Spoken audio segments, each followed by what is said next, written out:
শ্যাম বৰণ দেহা তোমাৰ এ পিত বখন মোৰ হৰি হৰি এ পিত বখন।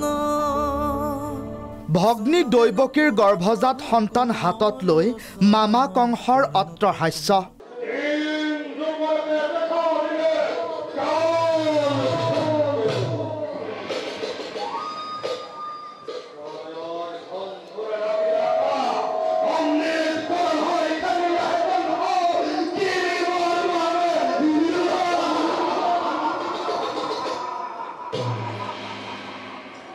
ৰূপকথাৰ বৃন্দাবন মথুৰালৈ ৰূপান্তৰিত হোৱা মাজুলীত কংস মামাৰ অট্টহাস্যত যেন ত্ৰাহি ত্ৰাহি সুঁৱৰিছে মথুৰাবাসীয়ে।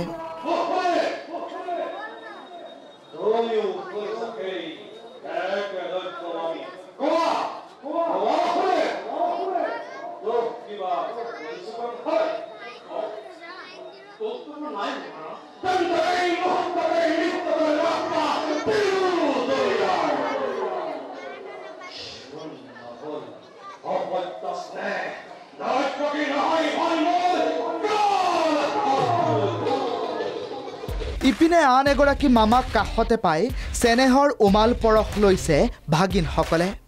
ৰাতিপুৱাই ইয়ালৈকে কেনেকৈ আহিব? এইখিনি ধৰৰ ঘৰ। আচ্ছা, ইয়াৰ ঘৰ ওচৰতে। আহি পালি ইয়াত কেনেকৈ আহি ফুৰি মানে চাইকেল লৈ আহি পালি নে খোজকাঢ়ি নে স্কুটি? তোৰ লাইচেঞ্চ আছে? অঁ, নিজে নচলাবি কিন্তু দেই। 16 বছৰ তোৰ হোৱা নাই। মঙলবাৰে পুৱাই হেলিকপ্টাৰেৰে মাজুলীত উপস্থিত হ'ল মুখ্যমন্ত্ৰী হিমন্ত বিশ্ব শৰ্মা। হেলিপেডৰ পৰা পথেৰে যাত্ৰা আৰম্ভ কৰিলে মুখ্যমন্ত্ৰীয়ে।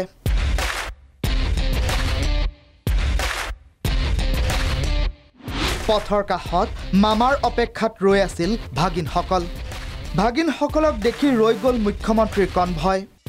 গাড়ীৰ দুৱাৰ খুলি মুখ উলিয়ালে মুখ্যমন্ত্ৰীয়ে। মাজুলীৰ ভাগিনসকললৈ মুখ্যমন্ত্ৰীৰ টানটো বেছি বুলি সকলোৱে জানে। মুখ্যমন্ত্ৰী হোৱাৰ পাছতে হিমন্ত বিশ্ব শৰ্মাই মাজুলীৰ সত্ৰৰ ভাগিনসকলক গুৱাহাটীৰ ঘৰলৈ আনি চেনেহেৰে উপচাই দিছিল। মঙলবাৰেও ৰাস্তাত ৰৈ ভাগিনসকলৰ সৈতে কথা পাতিলে মুখ্যমন্ত্ৰীয়ে। শুনো আহক মামা ভাগিনৰ বাৰ্তালাপৰ অসম্পাদিত ৰূপ।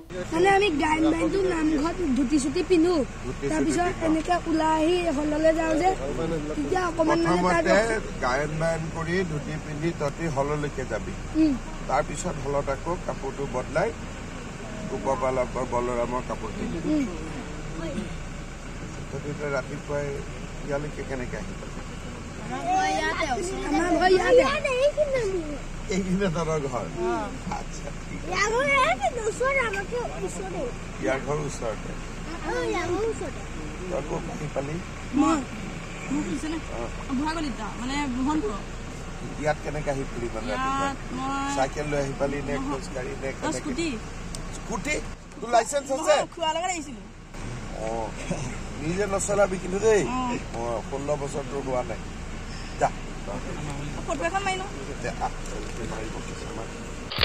ভাগিনসকলৰ পৰা বিদায় লৈ মুখ্যমন্ত্ৰীয়ে পুনৰ আৰম্ভ কৰিলে যাত্ৰা। আৰম্ভ হ'ল মুখ্যমন্ত্ৰীৰ চৰকাৰী কাৰ্যসূচী। নিশা মাজুলীৰ ৰাস উপভোগ কৰিব হিমন্ত বিশ্ব শৰ্মাই। মাজুলীৰ পৰা জ্যোতিষ কুমাৰ তামুলীৰ সহযোগত উৎপল বৰাৰ ৰিপৰ্ট, প্ৰাগ নিউজ।